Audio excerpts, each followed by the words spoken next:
نبی اکرم صلی اللہ علیہ وسلم نے فرمایا، جنت و دوزخ نے اپنے رب کے حضور میں جھگڑا کیا۔ جنت نے کہا، اے رب، کیا حال ہے کہ مجھ میں کمزور اور گرے پڑے لوگ ہی داخل ہوں گے؟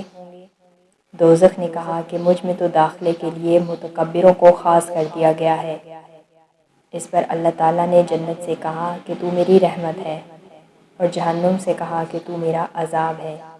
تیرے ذریعے میں جسے چاہتا ہوں اس میں مبتلا کرتا ہوں، تم میں سے ہر ایک کی بھرتی ہونے والی ہے۔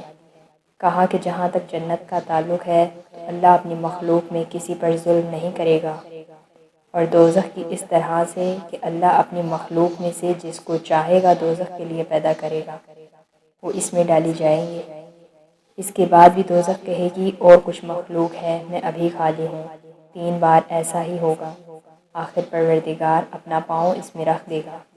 اس وقت وہ بھر جائے گی، ایک پر ایک الٹ کر سمٹ جائے گی، کہنے لگے گی، بس بس بس، میں بھر گئی۔